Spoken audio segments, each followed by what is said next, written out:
Salut les amis, c'est Ben de Core Factory. Aujourd'hui, présentation de la mage de fin février pour le jeu Conquest de Parabellum. J'ai pas eu le temps de la faire avant, désolé, parce que j'étais pas mal pris avec l'organisation des deux gros tournois là sur Parabellum, dont un qualifieur pour les championnats du monde et mon petite opération du coude. Donc je m'y colle, donc on va éplucher un petit peu le livre de règles et après je vais faire des petites vidéos séparées pour chaque armée et éplucher un petit peu les changements sur chacune des armées. Donc pour commencer, les types de stands, il y a un nouveau type de stand qui vient s'ajouter à ce qu'on connaissait déjà avec l'infanterie, la cavalerie, les brutes et les monstres, qui va être les chariots. Donc c'est un nouveau type d'unité, tout simplement parce que les cités-états, vous avez pu voir dans les annonces, il va y avoir un char qui va sortir pour les cités-états, on le connaissait déjà dans le livre de règles, mais on n'avait pas vu de visuel et on n'avait pas vu la figurine du coup, et c'est un chariot. Donc les chariots, ça va être tout simplement des chars qui vont être tirés par des animaux, par une partie mécanique, peu importe, ils expliquent un petit peu. Et voilà, nouveau type. On vous montre ensuite à quoi ça va ressembler et ses lignes de vue. Donc on voit clairement que c'est un stand, et c'est expliqué que c'est un stand qui va tenir sur deux stands, en fait une figurine pardon, sur deux stands, avec un front du coup comme à l'habitude sur un stand. Par contre du coup elle va avoir un flanc assez large puisqu'elle va faire deux stands mais en longueur l'un derrière l'autre, comme on peut le voir sur la photo du char tiré par deux animaux. Et on nous rajoute aussi que les chariots vont être de taille 2 au même titre que les stands de brute et de cavalerie. Commençons par la première règle qui va un petit peu être modifiée, éclaircie, c'est concernant les suprématies. On nous rapporte en fait comme précision que la suprématie va être toujours active même si le personnage décède, et elle va durer malgré le décès du personnage. C'est-à-dire, pour un exemple concret, vous prenez un priori commander en 100 royaumes qui est votre général, vous activez votre suprématie, et la suprématie de ce personnage indique qu'une fois par bataille, tous les régiments de son bataillon vont avoir des bonus. On va rentrer dans le détail, ils vont avoir différents bonus comme le Blessed notamment. Si jamais votre adversaire active un régiment en premier, il vous one-shot votre personnage. La suprématie va continuer de courir sur le tour même si votre personnage est décédé. Petite précision qui fait voilà, il n'y a pas besoin que le personnage soit encore en vie pour que ça fonctionne. C'est précisé là qu'une fois que vous l'avez activé, même si votre personnage meurt, la suprématie vous allez quand même en bénéficier. Ça évite voilà, l'effet de j'active ma suprématie et là pas de bol, j'ai pas de jet d'initiative, c'est mon adversaire qui commence, il arrive à me shooter mon perso, du coup en fait j'ai perdu mon général et en plus j'ai pas les bénéfices de sa suprématie. Donc là vous les aurez quand même, c'est bien précisé et c'est clair que si votre général meurt, vous aurez quand même les effets jusqu'à la fin du round. Ensuite, nouvelle action qui est rajoutée aux actions qui existaient déjà, vous allez avoir l'action passée. L'action passée, tout simplement, elle porte bien son nom, vous allez pouvoir dire qu'un régiment ou un personnage, les deux y ont accès, veut dire je fais rien en fait, je fais pas d'action. Ça paraît bête, mais en fait ça a son importance dans certains cas, notamment avec pour un régiment ou un personnage qui aurait la règle Bloodlust, la règle de soif de sang, qui vous indique que dès que vous allez déclarer une action, vous allez devoir faire un test de Resolve pour savoir si vous allez pouvoir résoudre cette action ou alors vous allez devoir charger. Si vous ratez, dans le cadre de cette règle-là, le test de Resolve, vous allez devoir charger automatiquement l'unité la plus proche ou alors faire des actions de marche pour aller vers l'unité ennemie la plus proche si vous êtes hors de portée de charge. Le fait de pouvoir faire cette action passée va indiquer que votre régiment ne fait pas d'action, du coup la règle Bloodlust, vous n'êtes pas obligé vous n'avez pas à faire le test de Resolve et vous allez pouvoir effectivement rester en place. Donc ça a son importance mine de rien, parce que typiquement chez les Wadrunes ou chez les Nords qui sont des armées qui ont des unités comme ça, je prends l'exemple des Wadrunes, notre unité la moins chère en Wadrunes qui sont les braves mais qui sont Bloodlust, qui sont la soif de sang, des fois on pouvait pas s'en servir pour rester sur un objectif parce que à chaque fois si l'adversaire il se rapprochait de vous, vous devez tester votre résolve et ils n'ont pas de résolve de fou, donc vous pouvez pas camper sur un objectif chez vous, vous étiez obligé d'avancer vers l'ennemi. Là maintenant vous allez pouvoir le faire, vous mettez, c'est clair, vous mettez votre régiment avec la soif de sang sur un objectif et dites je fais rien, je passe, et je passe. Alors par contre attention, il faut bien le faire deux fois, vous avez deux actions, il faut le faire sur les deux actions à passer. Et du coup vous n'aurez pas à tester votre résolve et vous pourrez rester en place. Donc c'est une petite action qui a son importance malgré tout.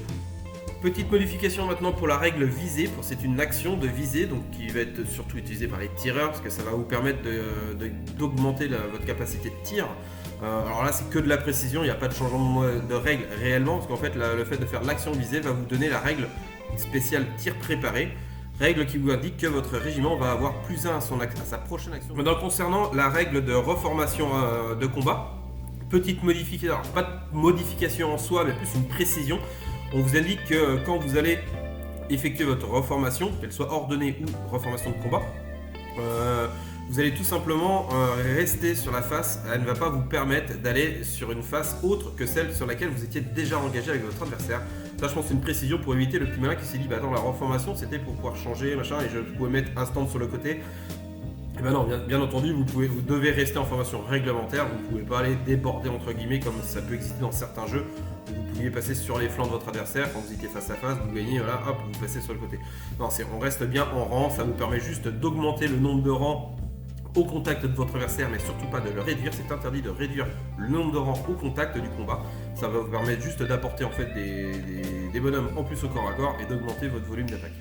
Maintenant, gros changement sur cette mage de février avec les règles de personnages. Les personnages ont été vraiment impactés par les changements.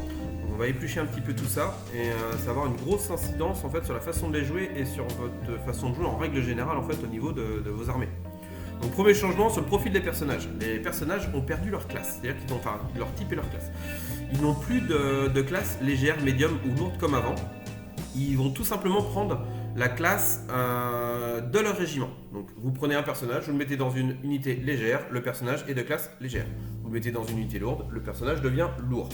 Ça a un gros changement du coup pour les armées comme les Nords ou les 100K ou les Spires éventuellement, qui pouvaient mettre des unités ou d'autres armées forcément, qui pouvaient mettre un personnage léger dans une unité, un personnage médium pardon, dans une unité légère, pour aller chercher les objectifs très rapidement, parce que le personnage du coup rentrait avec l'unité light donc dès le tour 1 et il pouvait aller se poser sur les joblos et scorer tout simplement. Pour ceux qui me suivent pas mal sur YouTube, vous avez pu voir les parties que j'ai pu faire avec notamment quand j'avais parlé surtout de mon armée 100K que j'avais sorti avec énormément de miliciens, parce que j'avais que ça dans la liste, et je ne scorais notamment que avec 3 personnages qui étaient de classe médium. Et bien ce genre de liste n'est complètement invalide maintenant, parce que j'ai plus aucune unité pour pouvoir tenir les objectifs maintenant. Donc je pense que c'est une modif qui est très bien, parce que ça contre en fait ce genre de liste, et les 100K n'étaient pas les seuls à pouvoir le faire, bien entendu. Donc c'est très bien parce que ça rééquilibre un petit peu, parce que les unités avec 15 000 stands de light qui rentraient du coup très vite sur la table prenaient toute la table et votre adversaire était engoncé, il ne pouvait plus rien faire. Vous preniez les objectifs avec vos petits personnages, donc ça maintenant c'est plus possible, donc ça c'est très bien.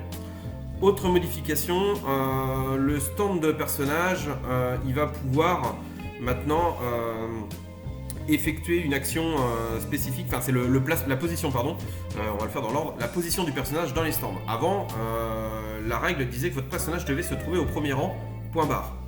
Maintenant c'est plus précis que ça, votre personnage doit toujours être au premier rang du régiment, mais il doit également être au plus proche du régiment de commandement, du stand de commandement. Et on précise même que quand c'est au niveau d'une unité de brute ou de cavalerie, vu que vos stands de commandement sont séparés sur une unité de cavalerie, pardon, vous n'avez pas réellement de stand de commandement parce que vous avez un étendard seul et un leader seul. Et dans ce cas, le personnage doit être à côté du leader, qui lui va se trouver au centre. Donc c'est vraiment précis maintenant. Fini de mettre un personnage sur un coin d'un régiment. Imaginez, vous avez un régiment qui fait 4 de front, vous le mettez sur un coin pour optimiser ses distances de bulles par exemple, ou de sorts de buff pour les régiments qui vont être à côté. Et bah là non, ça sera pas possible parce que votre régiment va être votre officier de commandement va être au milieu, votre stand de commandement, pardon, je vais y arriver, va être au milieu, donc soit sur le stand numéro 2 ou 3 entre guillemets, qui se trouve au milieu, et votre général va forcément être, votre personnage va forcément être à côté, donc à l'intérieur du pack et non sur les extérieurs. Autre changement et pas des moindres, maintenant quand vous avez activé votre personnage, à l'issue de l'activation, vous pouvez, si vous le souhaitez, déclarer que vous allez tirer votre prochaine carte de commandement immédiatement et la révéler. Si cette carte de commandement est effectivement le régiment sur lequel votre stand de personnage est attaché, vous pourrez résoudre l'activation de votre unité. Ça c'est un gros changement parce qu'en fait vous pouvez enchaîner, activer votre personnage, booster le régiment, derrière vous l'activez parce que bien entendu vous l'avez placé juste derrière, et là vous allez faire votre action de charge. Donc par exemple, un exemple concret, vous prenez l'Eidolon en personnage chez les Chité-État avec une unité d'inquisiteurs, vous mettez l'Eidolon en premier, les inquisiteurs derrière, vous allez activer votre inquisiteur, donner le buff de charge, parce que lui il peut avoir, il a en événement de tirage, donner un boost sur les impacts des inquisiteurs. Derrière vous dites j'active mes inquisiteurs et là vous allez pouvoir charger. Avant il fallait le faire en 2 temps, il fallait activer son personnage, déclarer que je faisais ce boost là, mon adversaire jouait une unité et après j'activais mes inquisiteurs pour pouvoir le faire. Donc le séquençage c'était pas fifou et en plus c'était contrable, ce genre de buff là était contrable. Donc ça c'est pas super. Ça peut aussi marcher en défense, typiquement vous activez un personnage qui va balancer un sort pour augmenter la défense par exemple de votre régiment. Vous activez votre régiment derrière qui va lui activer son propre événement de tirage. Imaginons qu'il avait ça via un officier pour avoir un bastion +1 et vraiment pour augmenter le tanking de votre régiment. Et là vous allez pouvoir rester sur votre objet et tanker la charge que votre adversaire vous embrouillait. Avant vous ne pouviez pas le faire. Il fallait d'abord choisir soit activer votre régiment, soit activer votre personnage pour prendre un des deux buffs, mais vous n'auriez pas pu avoir les deux bonus puisque votre adversaire aurait eu l'opportunité de vous charger avant que vous activiez votre deuxième buff derrière. Donc c'est plutôt pas mal dans le séquençage, ça change complètement la gestion des personnages et notamment la gestion des sorciers. On va avoir potentiellement plus envie de lancer des sorts de buff maintenant pour se protéger que de lancer la balade boule de feu ou le sort de blast. Donc ça c'est plutôt cool. Autre action de personnage qui reste l'action unique d'un personnage qui va pouvoir déclarer quand il s'active de j'enlève le pion brisé, le statut brisé de mon régiment. Alors il n'effectue pas l'action à proprement dite de ralliement, il effectue juste une action qui dit j'enlève le statut brisé de mon régiment. Donc ça c'est plutôt cool parce que toujours dans un optique d'attrition, vous êtes engagé dans un corps à corps avec une unité adverse, et vous allez activer votre personnage en premier. Mon personnage va dire j'enlève le statut brisé, derrière vous activez la carte suivante qui est le régiment de votre personnage et là vous allez pouvoir taper. Du coup votre régiment n'est plus brisé quand il tape, donc il va pouvoir s'inspirer ainsi de suite et faire son combat normalement. Et ça c'est plutôt cool. Et pour finir, les duels. Le duel a complètement changé. Vous avez toujours un gros malus, donc quand vous allez lancer un duel à un personnage adversaire, donc adverse comme d'habitude vous choisissez un personnage ennemi, de toute façon il n'y en aura qu'un, parce qu'on peut toujours que mettre un seul personnage dans une unité. Votre adversaire l'accepte ou le refuse, s'il accepte, vous résolvez le duel et il se tatane joyeusement sous le regard de leurs ouailles. Et si vous le refusez, votre régiment maintenant n'est plus brisé. Avant, quand vous refusiez un duel, vous aviez le statut brisé automatiquement. Maintenant, vous ne l'êtes plus. Par contre, vous allez stacker de 5 règles différentes en malus. La première qui fait que votre stand de régiment, les stands de régiment comptent pour 0 au niveau du contrôle d'objectif. Enfin, vous n'allez plus pouvoir contrôler les zones d'objectif, pardon. Un régiment va devoir utiliser sa caractéristique de résolve la plus basse et non la plus haute. Et vous n'allez plus pouvoir bénéficier de la règle inspirée. Donc vous avez toujours le droit de faire l'action, mais vous ne bénéficiez pas de la règle inspirée. Donc il n'y a aucun intérêt de la faire, on est d'accord. Vous allez devoir relancer les tests de résolve de 1. Et en plus, le stand de personnage, lui, ne pourra plus jamais décliner de duel jusqu'à la fin du round. Ça fait beaucoup de malus quand même malgré tout, donc vous n'êtes pas brisé, mais il y a énormément de malus. Donc c'est plutôt pas mal parce qu'avant il y avait la combo de je lance un duel, dans un régiment il y a un mage, si l'adversaire ne voit pas le coup foireux venir, il va le refuser. Derrière vous tapiez, il suffisait de tuer que de 2-3 stands, d'arriver à atteindre la moitié des effectifs, et du coup vous abattiez le régiment avec la règle abattue, et vous l'aviez le régiment complet. Maintenant ça ne permet plus de le faire, donc ça c'est plutôt pas mal, on gagne un petit peu en résistance du fait de refuser un duel, on gagne même sacrément en résistance le fait de refuser le duel. Par contre on prend masse de malus, donc à faire avec parcimonie les amis. Concernant les sorts, petite modification et ajout de règles quand vous allez choisir la cible d'un sort, il faut prendre en compte maintenant, vous avez le petit paragraphe en rouge à la fin, qu'un régiment ou un stand de personnage ne peut pas être la cible du même sort plus d'une fois par round. Donc vous ne pouvez pas, alors cela s'applique seulement aux sorts de buff ou de malédiction entre guillemets, ça ne s'applique pas aux sorts qui vont coller des touches. Vous pouvez bien sûr faire des sorts de blast plusieurs fois sur le même régiment ennemi, mais par contre vous ne pourrez pas maudire ou bénir entre guillemets le même régiment plusieurs fois. Ça c'est plutôt pas mal, ça va permettre d'éviter de stacker. Imaginons un mage ou un prêtre qui est capable de donner une défense +1 à un régiment, vous pouviez faire le truc un peu débile de prendre 3 sorciers, de faire prendre un impact, de faire 3 fois le même sort et de donner +3 en défense à un régiment. Ça c'est plus possible. Nouveau changement de règle concernant en réel spécial la capacité de rider, de cavalier que les personnages peuvent avoir pour pouvoir monter un monstre. Petit changement mais pas des moindres. Alors il y a beaucoup de réécriture en fait pour changer pour une meilleure compréhension.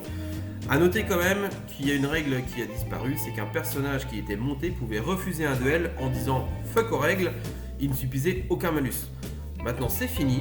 Une figure d'un personnage va pouvoir refuser les duels ou les accepter comme tout le monde. Par contre, si elle le refuse, elle va prendre les malus comme tout le monde. Donc, faites attention et pensez bien du coup à avoir votre personnage qui peut éventuellement s'enlever, notamment pour les tournois officiels où on va vous demander d'être WYSIWYG, donc vraiment que la figurine représente ce qu'elle est.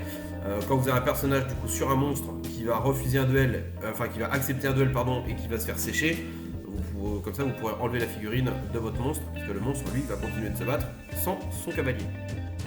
Alors là il va s'en suivre quelques petites règles en fait qui ont plus des éclaircissements que des modifications. On nous indique dans ces règles que les stands de personnages ne seront pas affectés par la règle spéciale lors d'un duel. Ça va concerner notamment la règle Hardened, endurcie, et tout un tas d'autres règles qui défilent derrière moi. En fait, toutes ces règles-là, vous n'aurez pas les bonus lorsque il y a le Hardened, la phalange qui vous donne plus en défense. Enfin, s'il y a un régiment à la règle phalange, intrinsèquement le personnage là, quand vous tapez le régiment, maintenant quand il est en duel, maintenant c'est spécifié, le personnage ne bénéficie pas de la phalange, sauf si c'est indiqué directement sur son profil. Donc tout ce petit pack de règles là, il y en a 6-7. Voilà, la règle du régiment ne s'appliquera pas au personnage, sauf dans un duel, sauf si le personnage a directement cette règle-là sur sa fiche d'unité. Apparition d'une nouvelle règle qui est la force avancée, la Forward Force en English. Si le régiment auquel ce stand de personnage est actuellement attaché et qu'il n'est pas un monstre, il gagne la règle spéciale attaque de flanc, donc flank. Ça c'est plutôt cool, c'est une règle que vous allez retrouver pas mal sur des personnages chez les 100K, il y en a plusieurs qui l'ont. Les Nords, je crois aussi. Enfin, il y a pas mal d'armées qui vont récupérer cette règle-là. Donc ça va vous donner pas mal de possibilités au niveau des régiments que vous allez pouvoir le mettre et d'avoir des régiments qui vont arriver plus facilement. Donc ça, c'est plutôt cool. Petite modification de la règle Bodyguard, garde du corps. Donc en fait, c'est pas une modif en soi, c'est plus une réajustement par rapport au changement de règle du brisé. Le brisé n'existant plus quand on refuse un duel, et la règle Bodyguard faisait que avant vous ne preniez pas le marqueur brisé quand vous aviez un bodyguard avec vous, et là du coup vous ne bénéficierez tout simplement pas des malus, bonus, quand vous refusez un duel avec la règle bodyguard. Petite modification concernant la règle inflexible, alors c'est plus un ajout de règle, la règle de base n'a pas changé, par contre ils ont rajouté qu'elle ne fonctionnait pas si vous êtes brisé. Donc pour rappel, l'inflexibilité fait que quand vous avez un régiment qui est inflexible, il suffit que vous ayez un stand de l'unité sur un objectif, sur une zone d'objectif, et votre adversaire ne peut pas le prendre, quels que soient ses effectifs dessus. Donc c'est excessivement fort. Les cités-états sont très friands de ce genre de mécanique parce qu'ils peuvent le faire sur plusieurs régiments, sur pas mal de monde, grâce aux ordres de bataille que leurs personnages peuvent donner. Donc c'est extrêmement fort. Maintenant du coup c'est un petit peu contrable grâce au fait qu'on peut briser le régiment. Donc aller mettre juste un doigt de pied sur l'objectif pour le contester, pour dire à votre adversaire qu'il ne pourra pas le prendre, votre adversaire il n'a plus qu'à vous briser et du coup il fait sauter la règle. Donc ça c'est plutôt cool, ça permet d'un petit peu de contrebalancer cette règle qui était quand même assez fort sur un jeu de contrôle d'objectif, pouvoir dire fuck aux règles et dire à l'adversaire bah non en fait tu ne contrôles pas alors qu'il y a plein de monde dessus. C'était quand même assez frustrant aussi je pense pour l'adversaire, donc ça permet de rééquilibrer un petit peu cette règle je trouve. Petit rajout d'une petite ligne dans la règle inspirée, on nous précise juste que quand un régiment fait l'action inspirée, tout personnage qui l'aurait rejoint bénéficie également de la règle inspirée. Donc voilà, votre régiment fait l'action, parce qu'avant c'était tous les stands du régiment gagnent la règle inspirée, donc indirectement un personnage fait partie du régiment, il en bénéficiait. Maintenant au moins c'est plus clair, ils ont éclairci la règle en précisant bien clairement que les personnages peuvent bénéficier en même temps de la règle, et ils ont rajouté toujours comme avant la précision que ça n'affecte pas les touches d'impact, parce que la touche d'impact n'est pas une action de clash et l'inspiration fonctionne seulement pour les attaques de clash et non. Rajout d'une règle qui n'était pas dans le livre de règles avant mais qu'on connaissait déjà depuis la sortie de certains dinosaures de chez les Wadrun qui ont la règle piétinement X. Le piétinement c'est tout simple, pour représenter le fait que la bestiole elle est balèze, elle est énorme, elle va vous mettre des coups de patte, des coups de queue, elle va vous piétiner la tronche joyeusement à la fin de son activation. C'est-à-dire que quand vous faites votre activation de la créature, donc typiquement le Tontor là, le Drum Beast là, les Triceratops, les Thunder Rider longs, à la fin de l'activation de l'unité, si elle est au contact d'une autre unité ennemie, si elle est encore engagée en corps à corps, vous allez prendre X touches automatiques dues à la règle piétinement. Et il précise aussi que ces touches ne bénéficient d'aucune règle spéciale, donc typiquement la règle inspirée que le Tontor a de base ou la Drum Beast, donc du coup elles ne seront pas inspirées. Et vous ne bénéficiez pas de tout type de règles, donc s'il y a un cleave, il y a quelque chose comme ça, voilà, c'est de la touche naturelle, sans malus, et on touche au clash de base de la créature, donc c'est fort, mais voilà, il y a quand même des garde-fous là-dessus. Et on précise également que vous pouvez le faire sur les objectifs à détruire. Donc sur les statuts, dans certains scénarios, vous allez devoir détruire des objectifs, donc vous pourrez piétiner l'objectif pour le casser, éventuellement si vous n'avez pas fait suffisamment de dégâts dans le tour. La règle soif de sang, Bloodlust, n'a pas changé, c'est juste ils ont complètement réécrit, modifié quelques mots, quelques verbes, mais le fond n'a pas changé du tout, ils ont juste éclairci l'équipe. La règle Arcane Fire, tir en cloche en français, n'a pas foncièrement changé, c'est plus la réécriture par rapport au changement de l'action de visée qui vous donne la règle tir préparé. Donc en fait maintenant le tir en cloche, quand vous avez la règle, quand votre unité a la règle tir préparé, donc tir préparé pour rappel vous donne +1 à votre action de voler qui va suivre, et ben votre unité va pouvoir faire un tir sans ligne de vue, à condition d'être dans l'arc frontal, bien entendu, de votre cible, enfin que votre cible soit dans votre arc frontal. Vous allez subir un malus de -1 à votre volée, donc intrinsèquement comme avant, en fait, vous tirez à votre volée native, et vous allez pouvoir tirer sans la ligne de vue. Par contre, il y a une grosse précision, et c'est un tir dégagé, précision, voilà, c'est un tir dégagé, vous ne subissez pas les malus dû au fait qu'il y aurait un terrain X ou Y, enfin voilà, comme si vous la voyez. Par contre, on précise bien à la fin de la règle que si jamais vous tirez sur une unité qui est dans un terrain occultant, vous allez bénéficier du malus qui vous divise votre barrage par 2 uniquement si l'unité est entièrement dans le décor. Donc typiquement une forêt par exemple qui vous diviserait votre nombre de tirs par 2, donc votre règle barrage par 2, ne sera effectif que si votre cible est entièrement dans la forêt. Si elle a un stand qui n'est pas dans la forêt, et ben du coup en fait tout simplement vous tirez sur le mec qui n'est pas dans la forêt et vous n'aurez pas de malus. On va squeezer les figurines qui sont cachées. Donc quand vous voulez vous protéger d'une unité qu'à l'Arcane Fire, clairement il faut bien penser à mettre toute votre unité si vous avez la possibilité dans le décor et pas juste vous mettre en partie dedans ou en majorité dedans. Là, cette règle-là vous permet d'aller tirer sans le malus s'il y en a un qui est pas dedans. C'est bien spécifié dans la règle. Donc prenez garde aux flèches qui vont pleuvoir du ciel. La règle vol, quant à elle, n'a pas changé. Pareil, c'est plus de l'éclaircissement pour mieux comprendre. Ils ont juste rajouté en fait que pour rappel, le vol vous permet de marcher, de charger par-dessus d'autres régiments ou terrains infranchissables. Et ils ont précisé 2 garnisons, parce que ça avant c'était pas spécifié, donc on pouvait, vu qu'un terrain de garnison c'est pas un terrain infranchisable en soi, parce qu'on peut rentrer dedans, donc indirectement on pouvait comprendre qu'une unité volante ne pouvait pas voler par-dessus un terrain de garnison. C'était pas spécifié, donc ça pouvait être interprété comme ça. Maintenant, là c'est clair et net, vous pouvez voler par-dessus tout ce qu'il y a sur le champ de bataille. Tout a été énuméré, les régiments, les terrains infranchissables, les garnisons, voilà. Vous pouvez voler partout. Donc il n'y a aucun souci là-dessus maintenant, c'est très clair. Donc la règle spéciale tir préparé, qu'on a déjà parlé un petit peu avant, aimed shot en anglais, est une règle qui n'existait pas avant directement, mais on l'avait, mais elle n'avait pas la même formulation, le même nom. Parce que c'était l'action visée qui permettait d'avoir +1 à l'action de voler. Maintenant ils l'ont fait comme pour la règle pour l'action inspiration, ils l'ont passé sous règle spéciale. Le fait de faire cette action là, ça vous donne accès à la règle spéciale, donc là en l'occurrence tir préparé, qui va faire que tous les stands de ce régiment, y compris les stands de personnages, vont gagner +1 leur caractéristique de voler pour la prochaine action de voler lors de cette activation. Et que pareil, si jamais votre caractéristique de voler elle arrive à 5 ou plus, et ben au lieu de recevoir le +1, vous allez recevoir la relance des 6, comme pour le corps à corps en fait. Donc voilà, ils ont juste lissé et normalisé un petit peu ce genre de règles, comme ils l'ont fait pour l'inspiration. Pour finir, le contrôle du terrain, c'est-à-dire contrôler les zones de terrain, les objectifs avec vos unités. Alors là, gros changement au niveau du contrôle de zone, enfin au niveau du contrôle d'objectif. Alors pas tant sur le calcul il a été complètement revu au niveau de l'écriture, mais les stands légers comptent pour 0 sur les objets, les stands médiums et lourds comptent pour 1 et les monstres toujours pour 3. Ça n'a pas changé, c'est plus une reformulation qui est peut-être un peu plus claire pour comprendre que voilà, vous comptez le nombre de stands que vous avez sur l'objectif.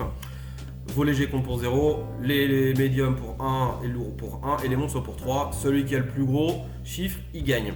Par contre, il y a un petit paragraphe qui a disparu, qui a été enlevé. Et ça n'a pas des moindres changements. Avant, une même unité ne pouvait contrôler qu'un seul objectif.